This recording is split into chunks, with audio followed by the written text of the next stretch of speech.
प्रश्न, नोटोकार्ड के बारे में कौन सा कथन सही है? तो यह पृष्ठीय स्थल मूल मेसोडर्मल और रॉड की तरह होता है। अगला प्रश्न, मादा युग्मनोभिद को जनक स्पोरोफाइट पर बनाए रखा जाता है। तो ये होता है टेरिडोफाइट्स की विषम स्पर्शीय प्रजातियां। अगला प्रश्न, खालिस्तान का शरीर एक अलग सिर, पेशियां, पैर और आंत के द्रव्यमान के साथ अखंडित होता है। तो ये होता है डेविल फिश। अगला प्रश्न, उभयचर सुपर क्लास के हैं। तो ये हैं टेट्रापोड आगे। अगला प्रश्न, भोजन के रूप में प्रयुक्त होने वाले समुद्री शैवाल हैं। तो ये हैं लामिनियारिया, सरगमसुम और पोरफायरिया। अगला प्रश्न है, त्वचा की एक नरम और स्पंजी परत आंत के कुबड़ के ऊपर एक खालिस्तान बनाती है। तो यह बनाती है मेंटल।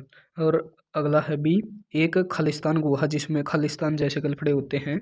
तो एक मेंटल गुहा जिसमें पंख जैसे गलफड़े होते हैं। अगला प्रश्न है, पूर्वकाल सिर क्षेत्र में सुमेधी खालिस्तान है। तो यह है टेटकसल अर्थात जाल।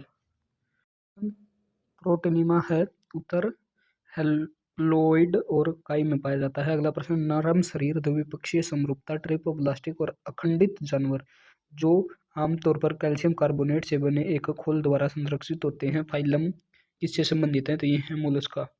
अगला प्रश्न है, किसका नर युग्मक छोटा और गतिमान होता है और मादा युग्मक बड़ा और गतिहीन होता है? तो यह होता है फुक्स का।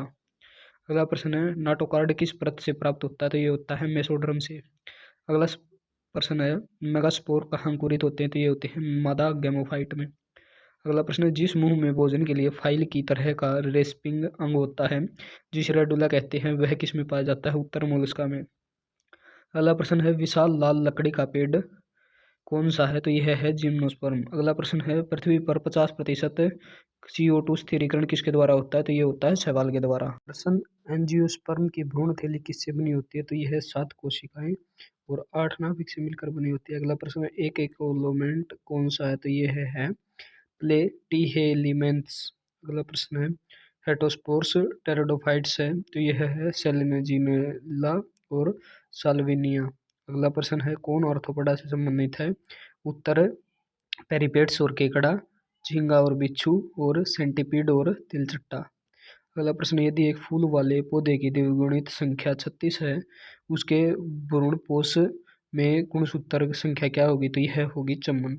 अगला प्रश्न है, किस शैवाल में आइसोगोमी और एनिसोगोमी दोनों होते हैं? तो ये होते हैं क्लेमाइनोडोमोन्स में। अगला प्रश्न है, मेटामेरिक विभाजन किस में पाया जाता है? तो ये पाया जाता है एनेलिडा में। अगला प्रश्न है, विषम युग्मजीव पौधे हैं। तो यह बड़े और छोटे बीजाणु पैदा करने वाले पौधे।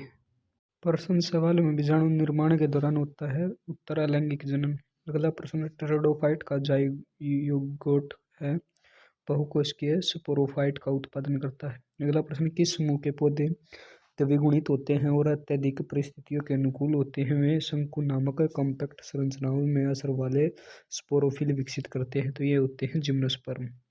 अगला प्रश्न है, एस्केलिमेंट्स क्या हैं? तो ये हैं स्यूडोकेलेमेंट। अगला प्रश्न है, अधिकांश टेरिडोफाइट्स हैं। तो ये हैं समलिंगी और केवल एक ही प्रकार के बीजाणु उत्पन्न करते हैं और पानी की विशिष्ट आवश्यकता के कारण संकीर्ण भौगोलिक क्षेत्र तक सीमित हैं। अगला प्रश्न है, आइसोगेमी किस में देखा जाते हैं? तो ये देखे जा सकते हैं क्लेमेडोमाइमोन्स में और स्पाइरोगाइरा में। अगला प्रश्न, शैवाल में बीजाणु निर्माण के दौरान होता है। तो यह होता है अलैंगिक जनन।